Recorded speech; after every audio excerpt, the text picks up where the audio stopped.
Ito yun mga kadabs, yung sinabi ko na tinanggalan natin yung speaker, yung ating Bluetooth speaker. Yan siya. As in wala siyang speaker pero gumagana yan. I-radio mode natin. Yan. Kasi may Twitter siya. Yan. Ito yung pinaka-Twitter niya. Maliit lang yan pero medyo malakas naman. So yan siya.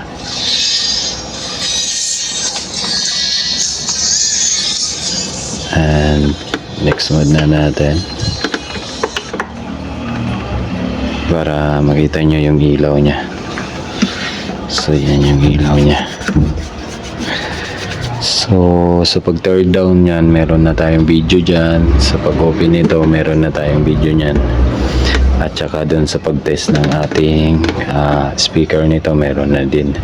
So dito tayo punta sa ating nabili. Yan. Itong tatlong to nabili natin na may issue, defective. So ito yung speaker niya. Same lang ng speaker nito. D8 yan na around 100 to 150 watts na 4 ohms. Yan dalawa. So ito medyo duda ako kasi kinakalawang. Baka nabasa doon sa anuhan niya, pinagtambayan nito or pinag-istakan. Kasi ayan na. Kinakalawang yung LED lights niya. Kagaya yan nito. Parang running lights. Pero LED yan. So yan. Ang ating gagawin is tanggalin natin to. Tapos ilipat natin dito. Hinangin. Ito kasi nakahinang yan. Ayan. Tinanggal ko lang talaga. So ang connection nito is itong isa ay naka-parallel siya sa Twitter. Kasi dalawa yung pinaka-output nitong ating Bluetooth amplifier. Dalawa yung pinaka-output niya na kumbaga 2 channel siya. So ayan, ito yung pinaka-module niya galing dito. So ayan speaker plus and speaker minus. So dalawa yan, bali apat yung pin dito.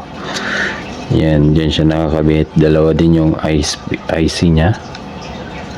So MOSFET IC type siya. Parang spider. Yan, nakadapa dyan.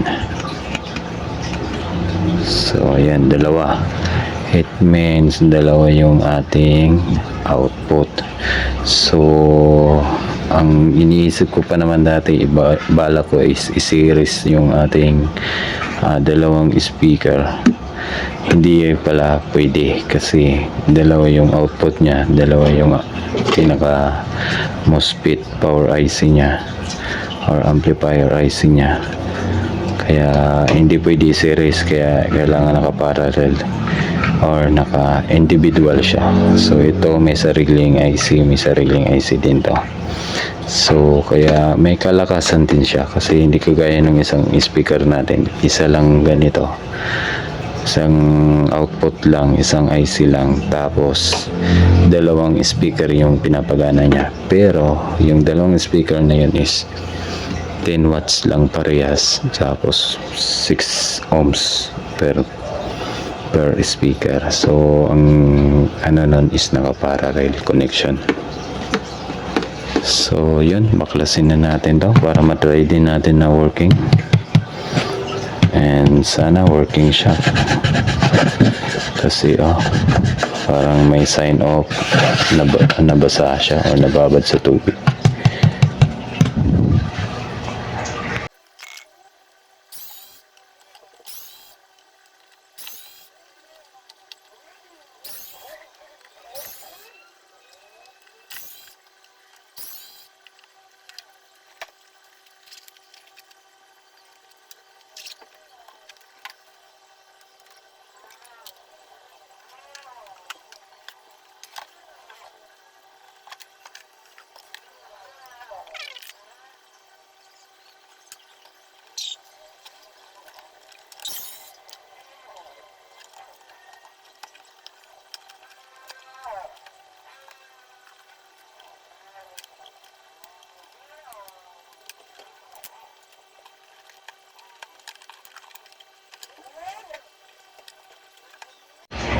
So ayan mga kadabs, bali natanggal na natin yung dalawang speaker or na tanggal na natin sa hinang. Ayan siya.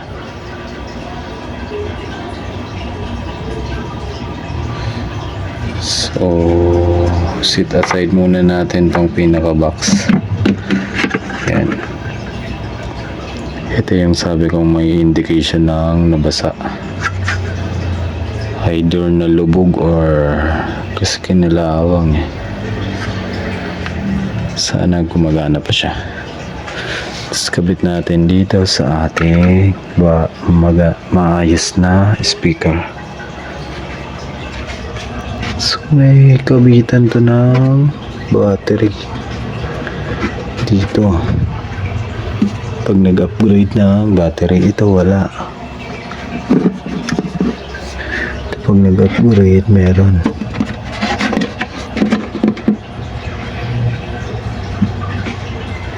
Yan yung pinaka-loob niya.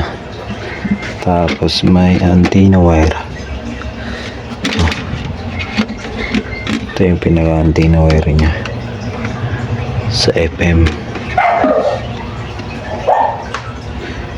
So ito magagamit pa naman ng box nito. Pero ito hindi ba natin ang box buksan. So yan, sinubukan natin siya, working naman siya. Pati yun, sinubukan na natin yan. Working siya mga kadebs.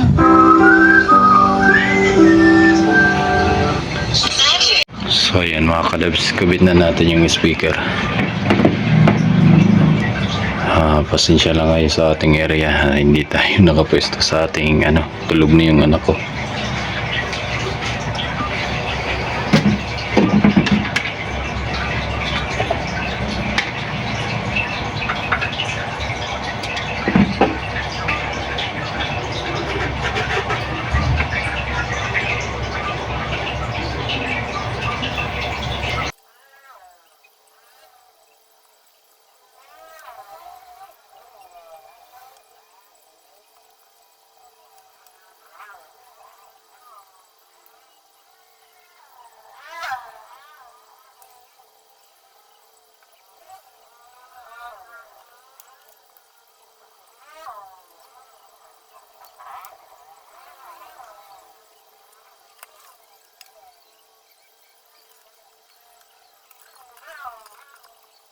So ayan mga kadabs, bali nakabit na natin yung speaker. Tapos na isara na natin to. Open na natin siya.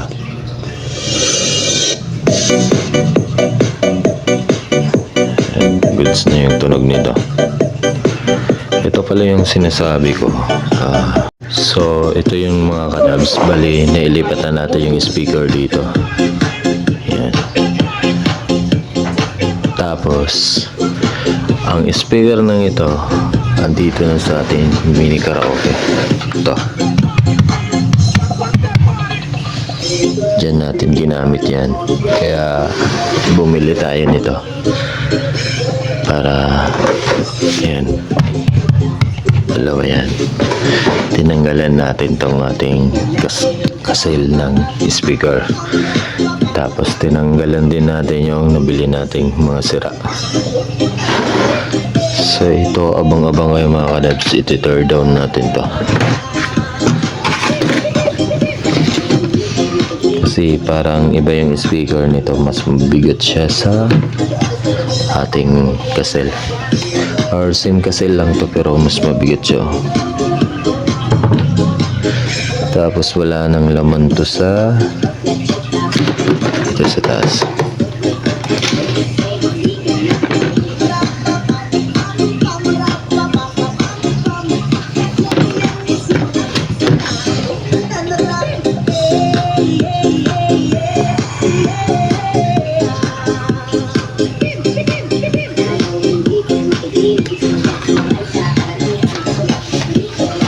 So yan yung collection natin yan ng speaker.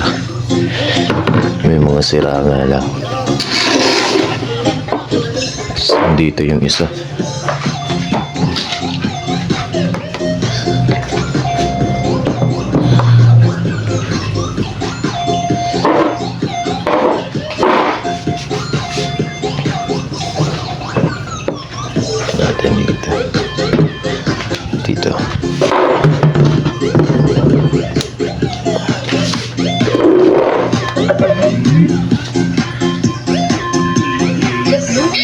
device is ready to pair. The Bluetooth device Kasing tangkaran lang to.